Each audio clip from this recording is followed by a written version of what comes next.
مفتی طارق مسعود کے بیانات کے لیے طارق مسعود آفیشیل کو سبسکرائب کریں۔ طارق مسعود آفیشیل۔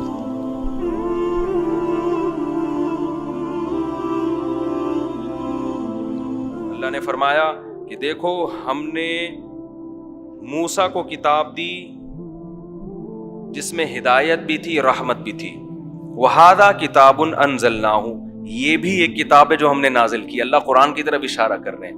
مبارکن، بڑی برکت والی کتاب ہے۔ فَاتَّبِعُوهُ، اس کو فالو کرو۔ آگے کیا ارشاد فرمایا؟ ان تقولوا، اگر ہم تم پر کتاب نازل نہ کرتے، تم قیامت کے دن کہہ دیتے انما انزل الکتاب علی طائفتین من قبلنا، اے اللہ تو نے یہودیوں کو تورات دی تھی، عیسائیوں کو انجیل دی تھی، نہ ہمیں تورات سمجھ میں آتی تھی اور نہ ہمیں انجیل۔ وَإِن كُنَّا عَن دِرَاسَتِهِمْ لَغَافِلِينَ، ہمیں تو پتہ ہی نہیں تھا اس میں لکھا ہوا کیا ہے۔ تو اللہ فرماتے ہیں ہم نے تم پر کتنا احسان کیا کہ تم پر الگ سے کتاب نازل کر دی۔ اب تم یہ نہیں قیامت میں کہہ سکتے کہ یہود و نصارہ کو تو ہدایت ملی تھی، ہمیں ہدایت نہیں ملی تھی۔ کتنی زبردست آیت ہے یہ کہ اللہ کہے گا قیامت میں تم ورنہ کہتے کہ میں تمہیں الگ سے کتاب نہ دیتا نا، تم کہتے اللہ وہ تو یہ تورات تو ہمیں تو پتہ ہی نہیں تھا کیا لکھا ہوا ہے، اور اس میں تحریف بھی اتنی ہو گئی ہے وہ سمجھ میں بھی نہیں آتی۔ لیکن اللہ کہتے ہیں ہم نے 2 اور 2 4 کی طرح الگ سے کتاب نازل کر دی جس میں 2 اور 2 4 کی طرح مضامین ہے، جو ہر چیز کو ایسی کلیریفیکیشن ہے اس میں 2 اور 2 4 کی طرح واضح کر کے بیان کر رہے ہیں۔ کتنے صاف ستھرے احکام ہیں اس کے۔ نماز پڑھو، زکوٰۃ دو، روزہ رکھو، حج کرو، ماں باپ کے ساتھ اچھا سلوک کرو، وراثت پہ قبضہ مت کرو، اور کیا ہے یتیم کا مال، کمزور کا مال مت کھاؤ، جھوٹ مت بولو، معاہدوں کی پابندی کرو، بے حیائی کے قریب مت جاؤ۔ تو کتنی واضح اور 2 اور 2 4 کی طرح فطرت کو اپیل کرنے والے احکام اللہ نے اس میں بیان کر دیے۔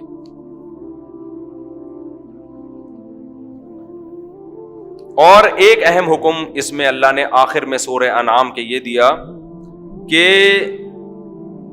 آپ اے نبی آپ نے دلائل کے انبار لگا دیے، ان کو بتا دیا کہ یہ توحید کا راستہ، یہ شرک کا راستہ، یہ اسلام کا راستہ، یہ کھانا ہے، یہ نہیں کھانا ہے، ان چیزوں سے بچنا ہے، ان چیزوں کو اختیار کر سکتے ہو۔ اس کے بعد بھی یہ لوگ نہیں مانتے تو آپ ان کو بتا دیں اننی ہدانی ربی الی صراط مستقیم، دیکھو میرے رب نے مجھے سیدھا راستہ دکھا دی۔ یہ ہمارے لیے بھی ہے۔ جب گھر والے کہا کریں نا کہ یہ تم نے داڑھی کیوں رکھی ہوئی ہے، یہ تم جو ہے وہ بینک سودی بینک میں جاب کیوں نہیں کر رہے، بھائی اتنی اچھی جاب آئی ہوئی ہے، اور بیٹا تم کیوں جو ہے وہ نماز کی فکر میں لگے رہتے ہو۔ ہوتا ہے نا بعض دفعہ ماں باپ بھی اس طرح کے ٹیکنیکل اعتراضات شروع کر دیتے ہیں۔ بیٹا یہ مفتی صاحب سے فون کر کے پوچھ کیوں رہے ہو کہ یہ کام حلال ہے کہ حرام ہے، یہ والی جاب جائز ہے کہ ناجائز ہے، یہ والی تجارت جائز ہے کہ ناجائز ہے۔ تاجر لوگ تو پوچھ رہے ہوتے ہیں نا جن کے دل میں اللہ کا خوف ہوتا ہے، جن کے دل میں خوف نہیں ہوتا کہتے ہیں بھاڑ میں جائے یار، یہ مولویوں ہماری تجارت میں ٹانگ کیوں اڑا رہے ہیں، ہم ان مولویوں سے پوچھ کے بزنس کریں گے کیا۔ تو جب بھی کوئی لبرل لوگ اعتراض کیا کریں تو ان کو یہ جواب دیا کرو اننی ہدانی ربی الی صراط مستقیم، ہمارے رب نے ہمیں سیدھا راستہ دکھا دیا، تمہارے پاس سرے سے کوئی راستہ ہے ہی نہیں۔ تمہارے تو بچے جب بڑے ہوں گے تمہیں یہی نہیں پتا ہوگا ان کے لیے میل بہو لے کر آنی ہے کہ فیمیل بہو لے کر آنی ہے۔ تم جس کلچر کی طرف جا رہے ہو نا اس میں میل فیمیل کا فرق ختم ہونے والا ہے، ٹھیک ہے نا، یہ فیوچر میں ایسا ہونے والا ہے۔ تو تمہارا تو پتہ ہی نہیں ہے، ہمیں تو اللہ نے صاف ستھرے احکام دے دیے، تو ہم تو بھائی اس کو فالو کریں گے۔ ہمارے پاس یہ کتاب ہے۔ ایک جگہ قرآن نے کیا کہا کہ قل فاتوا بکتاب من عند اللہ واہدی منہما، اس سے اچھی کوئی کتاب لا سکتے ہو تو دکھاؤ تو ہم اس کو فالو کر لیتے ہیں، سمجھ رہے ہیں نا۔ لیکن اس سے اچھی اب تک ہے نہیں کوئی۔ اس سے اچھے تو آپ کے جو کہنے والے لبرل لوگ کہتے ہیں کہ ہمارے قوانین ہیں، تو ان قوانین کا حشر تو دیکھو جا کے یار۔ وہ لبرل لوگوں نے جو قوانین بنائے ہیں اس میں تو شراب بھی الاؤڈ ہے، اس میں تو زنا بھی جائز ہے، اور یورپ میں جاؤ گے جو زیادہ پڑھے لکھے سمجھے جاتے ہیں تو میل فیمیل بہو کا فرق بولو ختم ہو گیا ہے، ٹھیک ہے۔ آپ کے بیٹے کی شادی ہوگی، یہ کچھ دن پہلے ایک صاحب آئے ہوئے تھے لندن سے ملنے کے لیے، انہوں نے کہا اب یہ اتنا عام ہوتا جا رہا ہے نا، میل فیمیل کا فرق ہی ختم ہو رہا ہے، کہ ایک صاحب نے بتایا کہ میرے بچے کی شادی ہے، تو وہ اس سے پوچھ رہے ہیں بندے سے ہے یا بندی سے ہے، ابھی بہت زیادہ کامن نہیں ہوا, لیکن یہ آہستہ آہستہ شروع ہو گیا ہے.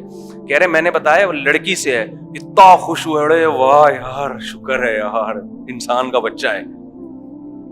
اور یہ بھی لڑکی سے جب ہو رہی ہے جب بڑھاپے کی دہلیز پہ قدم رکھ رہے ہوتے ہیں, 45-50 سال میں جا کے. ابے یہ کوئی دولہا, ہمارے دولہے دیکھو کیسے چھڑے چھاٹ, یہ دیکھو ابھی دولہا بننے کا شوق ہو رہا ہے اس کو. ینگ آدمی دولہا بنتا ہوا اچھا لگتا ہے یار, ینگ لونڈا لپاڑا ہو صحیح ہے نا, لڑکا ہو اس میں جذبات ہوتے ہیں, لڑکی ہو نو عمر اس میں جذبات ہوتے ہیں. یہ تم کیا بڈھے بڈھیوں کی شادیاں کر رہے ہوتے جا کے یار اس بڑھاپے. چلو پہلی کسی بیچاری کی بیوی مر گئی ہو پھر ایک الگ بات ہے, لیکن شادی کی ابتدا ہی یہاں سے ہو رہی ہے, یعنی اس عمر میں پہلی شادی ہو رہی ہے. تم کیا شادی کو انجوائے کرو گے؟ تم نے تو اپنی دنیا بھی خراب کر دی اور آخرت بھی. تو اس لیے قرآن کہتا ہے ان سے کہو کہ اس سے اچھی کتاب لا کے دکھاؤ تو ہم اس کو فالو کر لیتے ہیں.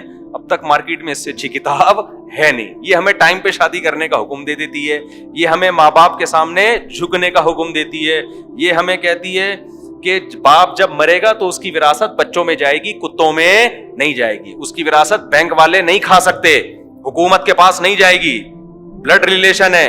ان کو ہمارے اس پر تو اعتراض ہوتا ہے کہ بیٹی کو آدھی وراثت دیتے ہیں اور خود بیٹی کا وراثت میں 5 روپے بھی حصہ نہیں ہے. ٹھیک ہے نا, آپ تو یورپ سے آئے ہیں نا, کیا ہے وہاں عدالتوں میں کہ باپ مرے گا تو بیٹی کو وراثت ملے گی؟ کچھ بھی نہیں ملے گی. ہاں لکھ کے جائے گا تو ملے گی ورنہ نہیں ملے گی. ہمارے ہاں لکھ کے جائے نا کہ نہیں ملے گی پھر بھی ملے گی. اللہ کہتے ہیں تمہاری بیٹی ہے تو اسی کے لیے چھوڑ کر جاؤ تم. تو اس لیے جب بھی کوئی اوٹ پٹانگ اعتراض کیا کرے نا تو بولا کرو بھائی ہمارے رب نے ہمیں سیدھا راستہ دکھا دیا, اس سے بہتر کوئی قانون لے کر آؤ تو فالو کریں گے. اور کیا فرمایا اس میں زبردست آیت, بس آخری آیت, قل ان صلاتی ونسکی ومحیای ومماتی للہ رب العالمین. جو مذہب کو فالو کرنے والے لوگ ہیں ان کا ویژن بالکل کلیئر ہے. اے نبی آپ اعلان کر کے بتا دیں, نبی تو دنیا سے چلے گئے, اب یہ ہمیں سکھایا جا رہا ہے کہ ہم بھی اعلان کر دیں کہ بھائی تمہارا لائف اسٹائل اور تمہاری زندگی کا مقصد تو تمہیں خود آج تک پتا نہیں چلا. جو لوگ مذہب کو فالو نہیں کرتے ان سے پوچھو یار تم کیوں دنیا میں آئے ہو, اس کو یہ نہیں پتا ہوگا میں کیوں. بعض کسی سے سیٹنگ چل رہی ہوگی تو کہے گا میں اس کے لیے پیدا ہوا. both are made for each other, یہ لکھا ہوتا ہے نا دل بنا کے, ہم دونوں کس کے لیے ہیں. ایک صاحب مجھے کہنے لگے, میں نے کہا تم کیوں پیدا ہوئے؟ کہہ رہا میں اپنی محبوبہ کے لیے اپنی بیوی کے لیے پیدا ہوا. میں نے کہا اس کا مطلب وہ مر گئی تو پھر تمہیں بھی مر جانا چاہیے, کیونکہ تم پیدا اس کے لیے ہوئے تھے, اب وہ مر گئی ہے تو اب تمہارا تو پیدا ہونے کا فائدہ ختم ہو گیا. فضول قسم کے نعرے. کوئی کہہ رہا ہے میں فلاں کے لیے ہوں, کوئی کہہ رہا ہے میں اپنی سوسائٹی کے لیے ہوں, پھر سوسائٹی کس کے لیے؟ وہ تیرے لیے, تو اس کے لیے, تو دونوں ایک دوسرے کے لیے. تو یہ تو دور لازم آ گیا نا. یہ ایسا ہی ہو گیا, تو کہاں رہتا ہے؟ میں اس کے گھر کے سامنے. وہ کہاں رہتا ہے؟ وہ میرے گھر کے سامنے. ابے دونوں کہاں رہتے ہو؟ آمنے سامنے. قیامت تک یہ مسئلہ حل نہیں ہوگا. تو جو مذہب کو نہیں مانتے ان کو پتہ ہی نہیں ہے کہ ہم کس کے لیے ہیں. ہمارے نبی کو اللہ نے حکم دے دیا, بتا دو ہمارا ویژن کلیئر ہے. قل ان صلاتی, میری نماز, ونسکی, میری قربانی, جو کچھ میں قربانیاں دے رہا ہوں وہ سب, ان صلاتی ونسکی ومحیای, میری زندگی, ومماتی, میرا مرنا, للہ رب العالمین, صرف ایک خدا کے لیے ہے جو تمام جہان والوں کے لیے. اس میں ہم نے اپنے آپ کو ملحد لوگوں سے بھی ممتاز کر دیا, لبرل لوگوں سے بھی کیا کر دیا الگ. ان کا تو کوئی خدا نہیں ہے, تو ہم نے کہا کہ ایک اللہ کے لیے جو تمام جہان, ہم تو مرتے بھی اس کے لیے ہیں. اگر اس کے لیے موت کا ہمیں موقع ملے تو ہم موت کو بھی گلے لگا لیتے ہیں. تو ہم تو ہیں ہی اس کے لیے, ہمارا ویژن کلیئر ہے. اب جو مشرک ہیں وہ بھی کہہ سکتے ہیں کہ ہم بھگوان کے لیے, ہم کس کے لیے؟ خدا کے لیے. اگلی آیت میں ان کو سائڈ پہ لگا دیا ہے, لا شریک لہ, ایک خدا کو مانتے ہیں, اس کے ساتھ کسی کو شریک نہیں کرتے. تو ہماری نماز, ہماری زکوٰۃ, ہمارا جینا, ہمارا مرنا, ہمارا اٹھنا, ہمارا بیٹھنا, یہ سب کس کے لیے؟ اللہ کے لیے. ہم افطار کرتے ہیں پیٹ بھرنے کے لیے, لیکن آرڈر کس کا ہے؟ اللہ کا نا. تو ہم خواہشات بھی پوری کر رہے ہیں کس کے حکم پر؟ اللہ. ہم شادی بھی کر رہے ہیں کس کے حکم پر؟ چاہے مزہ آئے اس میں بھلے, لیکن وہ آرڈر کس کا ہے؟ جہاں اللہ نے پرمیشن دے دی حلال کی روٹی کھانے کی پرمیشن دے دی, صبح سحری میں ملائی کے ساتھ پراٹھا کھانے کی پرمیشن دے دی. اصل میں صبح 4:30 بجے ایک صاحب نے وعدہ کیا ہوا ہے کہ آپ کو ملائی کے ساتھ پراٹھا کھلاؤں گا نا, تو اب اللہ نے اجازت دی ہے تو ہم انشاءاللہ کھائیں گے. گرم گرم ملائی فریج کی صحیح نہیں ہوتی, بادی بھی ہوتی ہے, نقصان, پیٹ بھی خراب کرتی ہے. دودھ سے جو گرم گرم ملائی اترتی ہے نا, اس میں تھوڑی سی چینی ٹپکاؤ اور روٹی یا پراٹھے کے ساتھ کھاؤ, اور چائے بھی ہو ساتھ میں, مزہ نہ آئے پیسے واپس, ایسا مزہ آتا ہے. ہم تو گھر جا کے سب سے پہلے دودھ کا ڈھکن ہٹاتے ہیں اور دیکھتے ہیں کتنی ملائی نکل رہی ہے. تو اور یہ سحری میں اللہ نے ہمیں کھانے کی اجازت دی. نہ صرف اجازت بلکہ فرمایا تسحروا فإن فی السحور برکہ, سحری کیا کرو. سحری میں اللہ نے کیا رکھی ہے؟ برکت. اور فرمایا سحری کرنے والوں کے لیے اللہ کے فرشتے رحمت کی دعا کرتے ہیں, اللہ کو اچھا لگتا ہے. تو ہم تو بھائی لائف کو انجوائے بھی کر رہے ہیں, کس کے آرڈر پہ؟ اللہ کے آرڈر پہ. تم تو سالے نہ تمہاری کیا بولوں تمہیں تو یہی نہیں پتا تو پیدا کس کے لیے ہوا ہے, نہ تم لائف کو انجوائے کرتے ہو. کرتے بھی ہو تو شرابیں پی پی کے انجوائے, کتے اور خنزیر تم کھا رہے ہو, جس کی ٹکار کسی چائنیز کے سامنے کھڑے ہو کر ٹکار آ جائے نا, 6 آدمی بے ہوش ہو جائیں گے. کیا کچھ کھا رہے ہوتے ہیں. میرے والد صاحب نے تو پوری دنیا کا سفر کیا تھا, کہہ رہے میں چائنا کے ایک ہوٹل کے قریب سے گزرا, اتنی سڑی ہوئی بدبو, میں بھی مار گیا ہوں نا وہاں, وہ پتہ نہیں کیا کیا کھا رہے ہوتے ہیں اٹھ پٹا, اتنی بدبو آ رہی ہوتی ہے یار. ہمارے کسی ہوٹل کے قریب سے گزر کے تو دیکھو, بعض دفعہ نہیں بھی دل چاہ رہا ہوتا کھانے کا, آدمی گھس جاتا ہے ہوٹل میں. ہم جب شارع فیصل پہ, ہمارے پپو رہا کرتی تھی, اللہ ان کی مغفرت فرمائے, ہمارے کزن تھے, تو ہم شارع فیصل پہ جاتے, وہاں چبلی کباب کے بڑے ہوٹل تھے. تو ایک ہوٹل سے نکلے, پھر ادھر سے خوشبو آئی کٹا کٹ کی, ادھر گھس گئے, وہاں سے 2 نوالے کھائے, وہاں سے نکلے تو سوپ والا کھڑا ہوا ہے تو ادھر گھس گئے. وہ آپ ہوٹل بڑے لین سے بنے ہوئے ہیں نا شارع فیصل پہ, آپ جاؤ تو آدمی 2 نوالے سب جگہ سے لیتے. چائنا میں جاؤ تو ادھر سے بھی بھاگے گا, ادھر ایک کتا لٹکا ہوا ہوگا, ادھر ایک پتہ نہیں کیا لٹکا ہوا ہوگا, تو عجیب گند بلا کھا رہے ہیں. اور پھر ماؤتھ اسپرے ہے بدبو دور کرنے کے لیے. ہماری بریانی ہے, کیسی پاکیزہ چیزیں اللہ نے ہمیں کھانے کو دی, اس میں مسالے پڑے ہوئے ہوتے ہیں, خوشبو.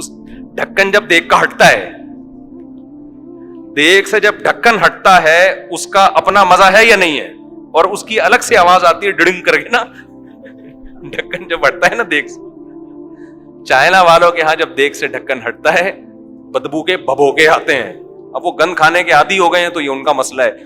تو خیر, تو اس لیے جب بھی کوئی اوٹ پٹانگ باتیں کیا کرے نا, ملا بن رہے ہو, مذہبی بن رہے ہو, بولو بھائی اس سے اچھی کتاب کوئی ہے تو لے آؤ, میں اس کو فالو کر لوں گا. اور تم جس دین کو فالو کر رہے ہو اس کا انجام وہ ہے جو یورپ کا انجام ہو چکا ہے. تو وہ انجام پھر بڑا خطرناک انجام ہے. اللہ تعالیٰ سمجھنے کی عمل کی توفیق عطا فرمائے. سبحانک اللہم و بحمدک نشہد ان لا الہ الا انت نستغفرک و نتوب الیک.